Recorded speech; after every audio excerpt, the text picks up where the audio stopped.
বন্ধুরা, কল্পনা করুন যদি একজন সাধারণ চেহারার চায়ের দোকানদার মহিলা হঠাৎ করে একজন অত্যন্ত চতুর এবং দক্ষ আইপিএস অফিসার হিসাবে প্রকাশ পায়, আর তার সামনে দাঁড়ানো থানার দায়িত্বশীল অফিসার তার এই গোপন পরিচয় সম্পর্কে একেবারেই অনভিজ্ঞ থাকে।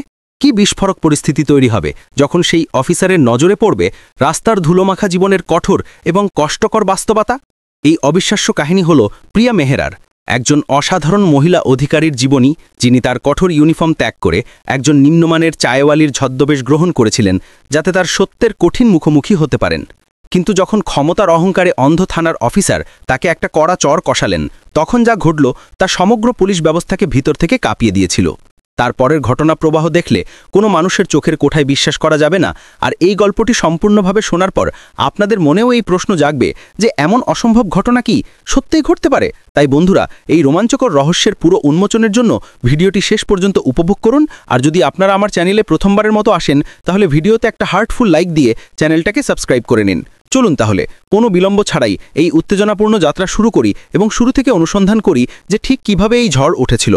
আইপিএস প্রশিক্ষণ সমাপ্তির পর যখন ২৬ বছরের প্রিয়া মেহরা তার প্রথম কর্মস্থল পেলেন, তখন তার অন্তরে এক অদ্ভুত উদ্বেগ এবং উদ্দীপনার মিশ্রিত অনুভূতি ঝড় বইছিল।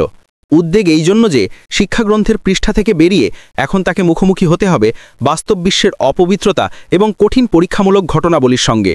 আর উদ্দীপনা এই কারণে যে তিনি এই অপবিত্রতাকে ধুয়ে মুছে ফেলার স্বপ্ন নিয়েই এই গৌরবময় পোশাক পরে এখানে পৌঁছেছিলেন। তাকে দেওয়া হয়েছিল জেলার সবচেয়ে কলঙ্কময় অঞ্চল বারাণসীর দায়িত্ব। বারাণসীর নাম উচ্চারণ করলেই শতলোকের শরীরে ঠান্ডা ঘাম ফুটে উঠত।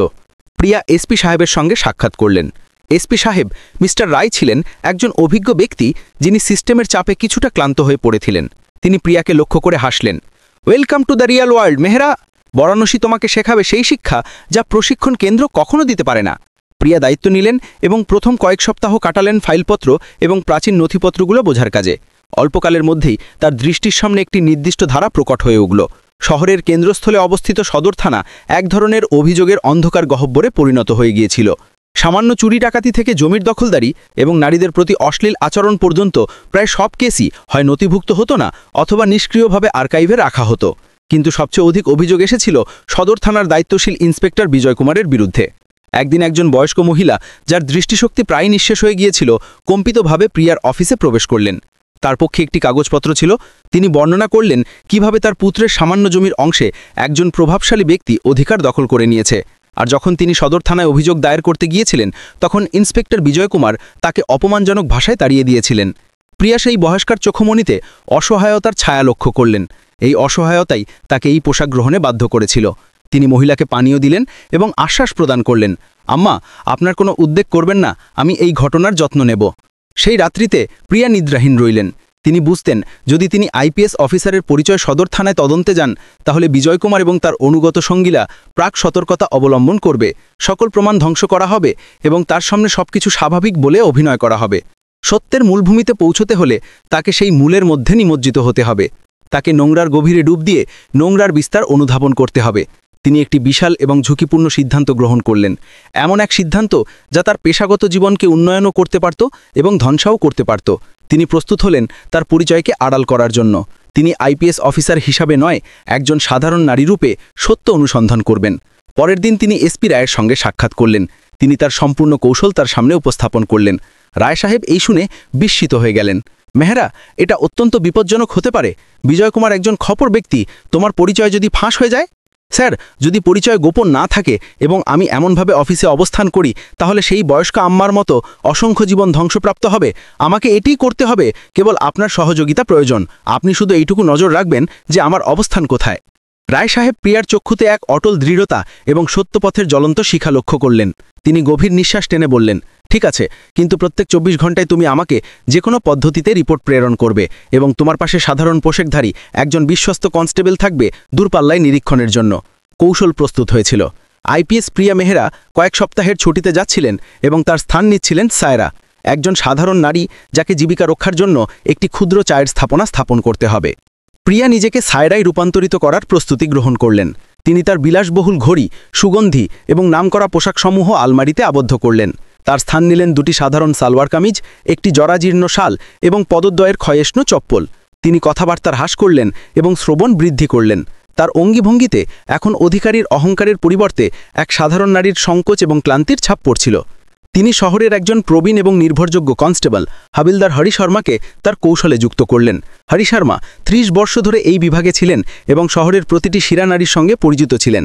তিনি সদর থানার সামনে একটি ক্ষুদ্র শূন্যস্থানের ব্যবস্থা করে দিলেন। ২ দিনের অন্তরালে সদর থানা থেকে ৫০ কদম দূরত্বে সায়রা টি স্টল উন্মোচিত হল। প্রথম দিনে প্রিয়ার হস্ত কম্পিত হচ্ছিল। চায়ের মধ্যে চিনির পরিমাণ অতিরিক্ত হয়ে যাচ্ছিল, কখনো পাতার পরিমাণ কম পড়ছিল। কিন্তু ক্রমশ তিনি সকলকে আয়ত্ত করলেন। তিনি শিখলেন কিভাবে কয়লার আগুন ধরে রাখতে হয়, কিভাবে উত্তপ্ত দুধ নিয়ন্ত্রণ করতে হয় এবং কিভাবে বিভিন্ন প্রকারের ক্রেতাদের সঙ্গে মোলাকাত করতে হয়। তার স্থাপনা থানার সামনাসামনি অবস্থিত ছিল, তাই পুলিশ কর্মীরা তার প্রথম ক্রেতা হয়ে উঠল। প্রথমেই উপস্থিত হলেন একজন হাবিলদার, পেট উদ্ভাসিত, মুখে ছলনাময় হাসি। এই মেয়েটি নতুন স্থাপনা শুরু করেছে, চল 1 কাপ তীব্র চা তৈরি কর। প্রিয়া, যিনি এখন সম্পূর্ণভাবে সায়রা হয়ে গিয়েছিলেন, মস্তক নত করে চা প্রস্তুত করলেন। হাবিলদার চা গ্রহণ করলেন এবং মূল্য পরিশোধের পরিবর্তে পকেট থেকে 5 টাকার এক মুদ্রা টেবিলের ওপর নিক্ষেপ করে বললেন, 10 টাকার চায়ের জন্য 5 টাকা প্রদান করছে, এই অনুগ্রহ স্মরণ রাখ। আর হ্যাঁ, অধিকারীদের জন্য চা বিনামূল্যে সরবরাহ করা উচিত, বুঝেছ? সায়রা নীরবে মাথা নাড়লেন। এটা ছিল কেবলমাত্র প্রারম্ভিক পর্ব। দিনের পর দিন অতিবাহিত হল। সায়রার চায়ের স্থাপনা এখন সেই অঞ্চলের অবিচ্ছেদ্য অংশ হয়ে উঠেছিল। রিক্সা চালক, শ্রমিক এবং থানায় কাজকর্মে আগত হতাশাবাদী ব্যক্তিরা তার স্থাপনায় অবগাহন করত, চা পান করত এবং কথোপকথনের মধ্যে তাদের কষ্টের কাহিনী প্রকাশ করত। সায়রা সকলকে শুনতেন। তিনি এক জীবন্ত রেকর্ডিং যন্ত্রে পরিণত হয়েছিলেন, যিনি প্রত্যেকটা স্তুতি, প্রত্যেকটা অভিযোগ, প্রত্যেকটা অসহায়তাকে তার মস্তিষ্কে সংরক্ষণ করছিলেন। তিনি লক্ষ্য করলেন কিভাবে পাসপোর্ট যাচাইকরণের অজুহাতে অর্থ আদায় করা হতো। তিনি শুনলেন কিভাবে একটি তুচ্ছ দুর্ঘটনার ঘটনায় দরিদ্র রিক্সা চালককে বন্দিগৃহে প্রবেশ করানো হয়েছে এবং ধনী গাড়ির মালিককে মুক্তি দেওয়া হয়েছিল। এসব ঘটনা তার দৃষ্টিপথে ঘটছিল এবং এসবের প্রধান পরিচালক ছিলেন ইন্সপেক্টর বিজয় কুমার। বিজয় কুমারের আগমন কোনো চলচ্চিত্রের খলনায়কের থেকে কম ছিল না। একটি বিশাল জিপ তীক্ষ্ণ ধ্বনিতলে থানার প্রবেশদ্বারে অবস্থান করত। 2 জন হাবিলদার দ্রুত গেট উন্মোচন করত এবং বিজয় কুমার কালো ফ্রেমের চশমা পরে তামাক চিবিয়ে অবতরণ করত।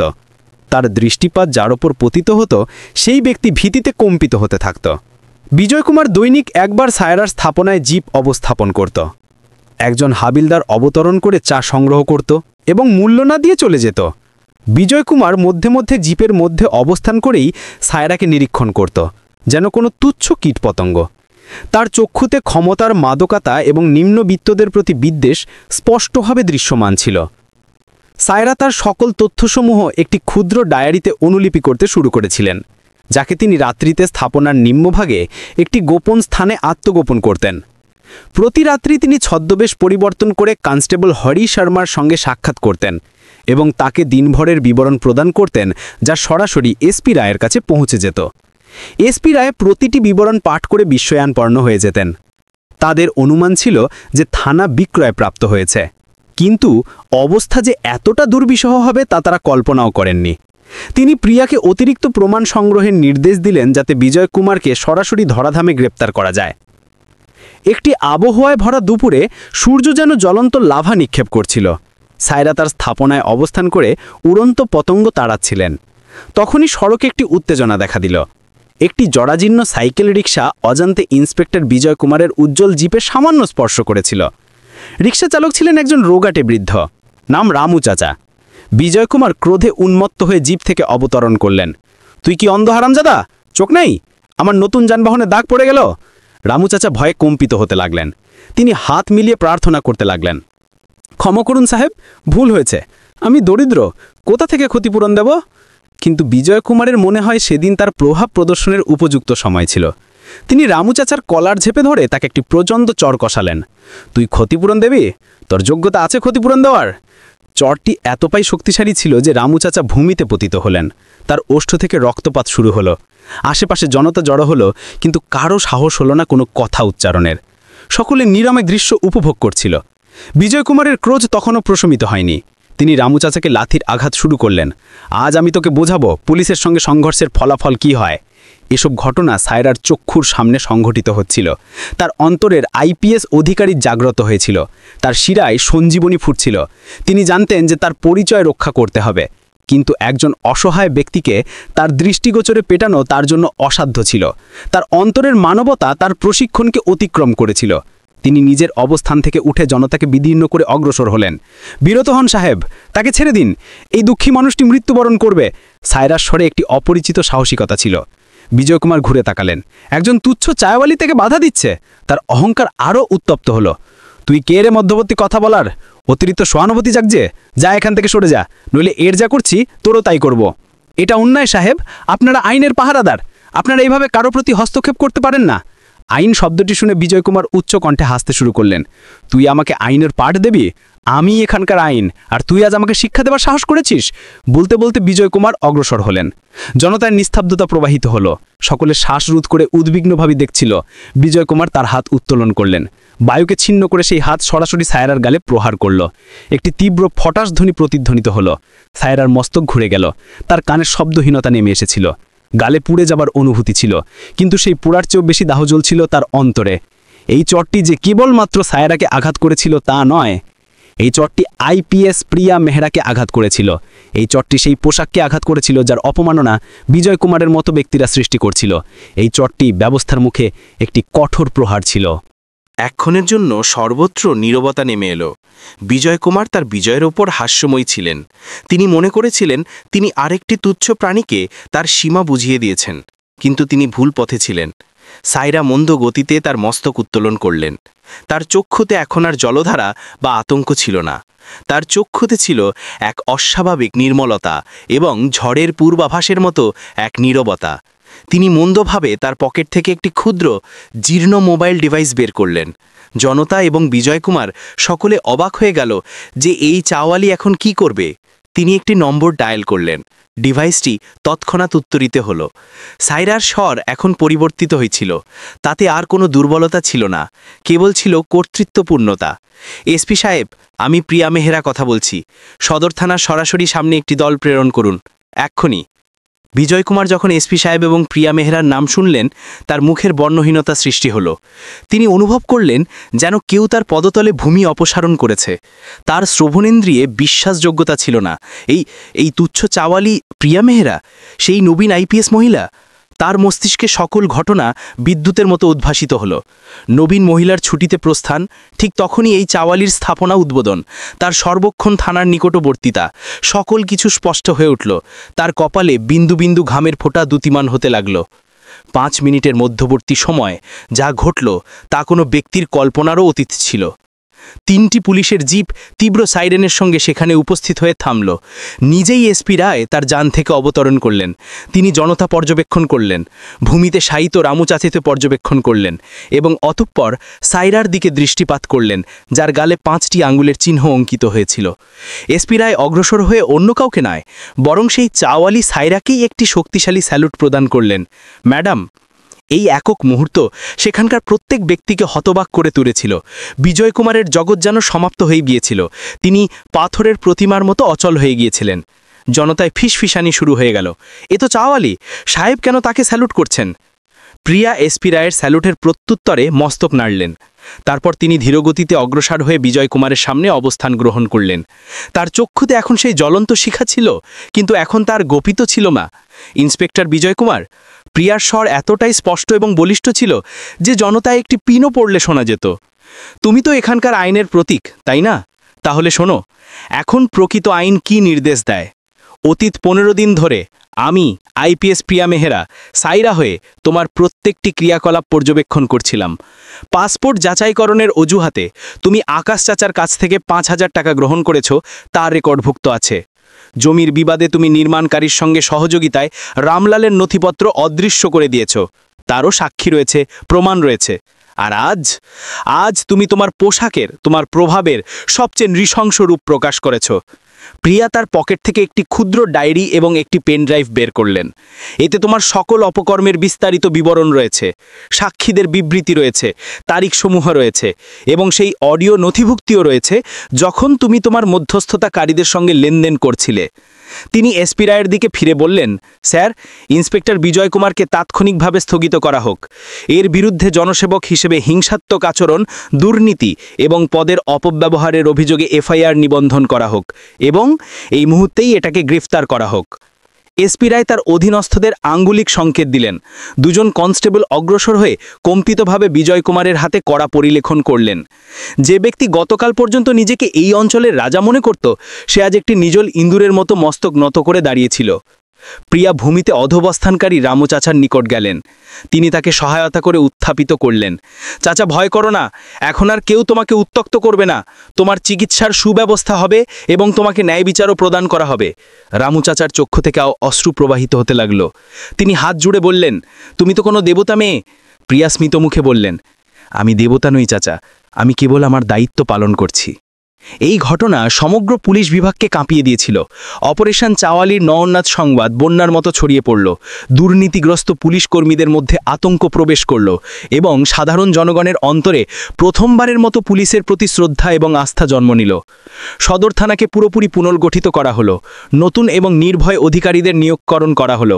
প্রিয়া মেহরা, অথবা যাকে এখন মানুষ স্নেহ ভরে চাওয়ালি ম্যাডাম বলে সম্বোধন করতে শুরু করেছিল, তিনি সেই অঞ্চলের লোকের জন্য একটি অনুকরণীয় উদাহরণ হয়ে উঠলেন। তিনি একটি প্রতীক হয়ে উঠলেন যে যদি উদ্দেশ্য পবিত্র হয় এবং সাহস থাকে, তাহলে ব্যবস্থার সবচেয়ে গভীর অপবিত্রতাকেও নির্মূল করা সম্ভব। কখনো কখনো প্রিয়া তার জানালা দিয়ে বাইরের দৃশ্য পর্যবেক্ষণ করতেন। তখন তাকে সেই চায়ের গুমটি দৃশ্যমান হতো, যা এখন অন্য কোনো ব্যক্তি পরিচালনা করছিল। তিনি তা লক্ষ্য করে মুচকি হাসতেন। তিনি বুঝতেন যে প্রকৃত ভারত নথিপত্রের মধ্যে নয়, বরং এই ধরনের গুমটি সড়ক এবং সাধারণ মানুষের চক্ষুতে অবস্থান করে। আর সেই ভারতের সেবায়তানতায় কখনো কখনো পোশাক ত্যাগ করে ভূমিতে অবতরণ করতেই হয়। ইন্সপেক্টর বিজয় কুমারের গ্রেফতার এবং অপারেশন চাওয়ালির সফলতার কয়েক মাস অতিবাহিত হয়েছিল। বারাণসীর সদর থানার পরিবেশ সম্পূর্ণরূপে পরিবর্তিত হয়েছিল। নতুন থানার দায়িত্বশীল ইন্সপেক্টর গুপ্তা ছিলেন একজন নির্ভীক এবং কঠোর পরিশ্রমী অধিকারী। থানায় এখন আর ভয়ার্থ মানুষের আগমন হতো না, বরং নিজের অধিকারের জন্য সোচ্চার নাগরিকরা আসত। প্রিয়া মেহরার এই একক পদক্ষেপ জনসাধারণ এবং পুলিশের মধ্যে বিশ্বাসের একটি নতুন সেতু নির্মাণ করেছিল। প্রিয়া তার অফিসে অবস্থান করে নথিপত্রের উপর দৃষ্টিপাত করছিলেন, কিন্তু তার মন অন্যত্র বিচরণ করছিল। তাকে এখন চাওয়ালি ম্যাডাম নামে পরিচিতি হয়েছিল। মানুষ তাকে সম্মান এবং আশার দৃষ্টিতে পর্যবেক্ষণ করত। সবকিছু সঙ্গতিপূর্ণ মনে হচ্ছিল, কিন্তু প্রিয়ার অন্তরের এক কোণে এক অস্বাভাবিক উদ্বেগ ছিল। তিনি অনুভব করছিলেন যে এটি ঝড়ো পর্বের পরবর্তী নির্মলতা নয়, বরং আরেকটি বিশাল ঝড়ের পূর্বাভাসের নীরবতা। বিজয় কুমারের মতো ব্যক্তিরা ব্যবস্থায় একক থাকেন না, তাদের মূলগুলো অত্যন্ত গভীরে প্রথিত থাকে। এক সন্ধ্যায় এসপি রায় তাকে তার কার্যালয়ে আহ্বান করলেন। প্রিয়া, আমি তোমার সাফল্যে অত্যন্ত আনন্দিত। তুমি তা প্রমাণ করেছ, যা বহু বছর ধরে কেউ অর্জন করতে পারেনি। কিন্তু এখন তোমাকে আরও সতর্কতার সঙ্গে অবস্থান করতে হবে। কোন ধরনের সতর্কতা স্যার? প্রিয়া জিজ্ঞাসা করলেন। রায় সাহেব একটি নথিপত্র এগিয়ে দিয়ে বললেন, বিজয় কুমারের বিরুদ্ধে মামলা আদালতে অপেক্ষমান, কিন্তু আমাদের মুখ্য সাক্ষীগণ একে একে পশ্চাদপসরণ করছেন। রামু চাচা, সেই রিকশা চালক, স্মরণ আছে? প্রিয়ার হৃদয় প্রবলভাবে স্পন্দিত হল। হ্যাঁ স্যার, সম্পূর্ণভাবে স্মরণ আছে। 2 দিন পূর্বে একটি ট্রাক তার রিকশায় সংঘর্ষ করেছিল। তিনি চিকিৎসালয়ে ভর্তি। জীবন রক্ষা হয়েছে, কিন্তু ভীতিতে সংকুচিত হয়েছেন। বলছেন তিনি কোনো সাক্ষ্য প্রদান করবেন না। এটা কোনো অনিচ্ছাকৃত ঘটনা ছিল না প্রিয়া, এটা একটি প্ররোচনা ছিল। প্রিয়ার মুষ্টি সংহত হয়ে গেল। তিনি জানতেন এটি ঘটবে। বিজয় কুমার কেবল একটি পাদতিক ছিল, প্রকৃত খেলোয়াড় অন্য কেউ, যে এখন তার পাদতিককে রক্ষা করতে যে কোনো পদক্ষেপ নিতে প্রস্তুত। এটা কে হতে পারে স্যার? এসপি রায় বললেন, বিজয় কুমারের শক্তির উৎস কেবল তার পোশাক ছিল না, তার প্রকৃত শক্তির উৎস ছিল শহরের বিধায়ক রাজেন্দ্র সিং। রাজেন্দ্র সিং বাহ্যিকভাবে একজন সমাজসেবক এবং নেতা, কিন্তু অন্তরে তিনি বারাণসীতে ঘটে যাওয়া প্রত্যেক অবৈধ কার্যকলাপের প্রধান। জমির অধিকার থেকে সাপ্তাহিক চাঁদাবাজি, সকল কিছুর অর্থ তার পকেটে প্রবেশ করে। বিজয় কুমার ছিল তার সর্বাধিক অনুগত কুকুর, যে তার সংকেতে ডাকত এবং কামড়াত। এখন প্রিয়ার কাছে সম্পূর্ণ চিত্র স্পষ্ট হয়ে উঠেছিল। সংঘর্ষ কেবল একজন দুর্নীতিগ্রস্ত থানার দায়িত্বশীলের সঙ্গে নয়, একটি বিশাল মাফিয়া জালের সঙ্গে ছিল, যার প্রধান ছিল একজন সাদামেদা পোশাকের রাজনীতিবিদ। পরবর্তী কয়েক সপ্তাহে প্রিয়ার মামলাকে দুর্বল করার জন্য সকল সম্ভাব্য প্রচেষ্টা চালানো হলো। অবশিষ্ট সাক্ষীদেরও ভীতি প্রদর্শন করা হলো। প্রিয়ার উপর রাজনৈতিক চাপ প্রয়োগ করা হলো যাতে তিনি মামলা প্রত্যাহার করেন। তিনি উপলব্ধি করলেন যে রাজেন্দ্র সিংকে পোশাক পরে সরল পথে পরাজিত করা সম্ভব নয়। এই কপট খেলোয়াড়কে পরাজিত করতে তাকে একটি নতুন খেলা শুরু করতে হবে, নতুন নিয়মাবলীর সঙ্গে। আবারও আইপিএস প্রিয়া মেহরাকে অদৃশ্য হতে হলো। তিনি এসপি রায়ের সঙ্গে যুক্ত হয়ে একটি নতুন এবং আরও ঝুঁকিপূর্ণ কৌশল প্রণয়ন করলেন। পুলিশের নথিতে প্রিয়া মেহরাকে কয়েক মাসের বিশেষ প্রশিক্ষণের জন্য মুসৌরি প্রেরণ করা হলো এবং দিল্লি থেকে বারাণসীতে একটি নতুন ব্যক্তিত্বের উপস্থিতি হল নির্মলা দাস, একজন তীব্র বুদ্ধি, আধুনিক, উচ্চাকাঙ্ক্ষী ব্যবসায়ী নারী। ব্যয়বহুল স্যুট, চক্ষুতে ফ্যাশনেবল চশমা, সাবলীল ইংরেজি এবং আত্মবিশ্বাসে পরিপূর্ণ অঙ্গভঙ্গি। নির্মলা দাস একটি বিশাল রিয়েল এস্টেট প্রতিষ্ঠানের প্রতিনিধি হয়ে বারাণসীতে আগমন করেছিলেন, যার লক্ষ্য ছিল শহরের বাইরের একটি বিশাল জমির উপর, যেখানে তিনি একটি অতি বিলাসী আবাসিক কমপ্লেক্স নির্মাণ করতে চাইতেন। আর সেই জমি কাকতালীয়ভাবে বিধায়ক রাজেন্দ্র সিংয়ের নিয়ন্ত্রণাধীন ছিল। প্রিয়ার এই রূপান্তর এবার আরও কঠিন ছিল। তাকে একজন অসহায় চাওয়ালি সায়রা থেকে একজন প্রভাবশালী ব্যবসায়ী নারী নির্মলা হতে হয়েছিল। তিনি কর্পোরেট জগতের প্রথানীতি অধ্যয়ন করলেন, বাণিজ্যিক ভাষা শিখলেন এবং তার অন্তরের অধিকারীকে একজন কপট বণিকের মুখোশের পশ্চাতে আত্মগোপন করলেন। কনস্টেবল হরি শর্মা এবারও তার সহায়তা করলেন। তিনি নির্মলা দাসের জন্য শহরের সবচাইতে ব্যয়বহুল হোটেলে একটি সুইট সংরক্ষণ করিয়ে দিলেন এবং একজন চালকের ব্যবস্থা করলেন, যিনি প্রকৃতপক্ষে পুলিশের সদস্য ছিলেন। নির্মলা হিসেবে প্রিয়া প্রথমে রাজেন্দ্র সিংয়ের সঙ্গে সাক্ষাতের সময় চাইলেন। একটি বিশাল বিনিয়োগ প্রতিষ্ঠানের নাম শুনে রাজেন্দ্র সিং তৎক্ষণাৎ সাক্ষাতের জন্য প্রস্তুত হয়ে গেলেন। সাক্ষাৎ হল রাজেন্দ্র সিংয়ের অত্যাশ্চর্য ফার্ম হাউসে। রাজেন্দ্র সিং শ্বেত কুর্তা পায়জামায় সোনার পুরু শিকল পরে কোনো রাজনীতিবিদের চেয়ে বেশি একজন অপরাধী প্রধানের মতো দৃশ্যমান হচ্ছিলেন। তিনি নির্মলাকে শির থেকে পদ পর্যন্ত পরীক্ষা করলেন। তার চক্ষুতে সন্দেহ এবং লোভের দ্বৈত ছিল। তো আপনি নির্মলা দাস, শুনেছি আপনি আমার জমির প্রতি অতিরিক্ত আকর্ষণ দেখাচ্ছেন। নির্মলা মন্দ হেসে বললেন, মিস্টার সিং, আমরা জমির প্রতি নয়, লাভের প্রতি আকৃষ্ট। আর আপনার জমি একটি সোনার ভাণ্ডার। আমাদের প্রতিষ্ঠান সেখানে 200 কোটি টাকার প্রকল্প চালু করতে চায়। স্বাভাবিক যে আপনার অংশই সর্বাধিক হবে। 200 কোটি টাকার উল্লেখ শুনে রাজেন্দ্র সিংয়ের চক্ষুতে জুতি জ্বলে উঠল। তার কাছে এটা এতদিনের সবচাইতে বড় চুক্তি ছিল। তিনি ভাবলেন, এই দিল্লির নারী তার জন্য অর্থ উৎপাদনকারী হাঁসে পরিণত হতে পারে। খেলা আরম্ভিত হয়ে গিয়েছিল।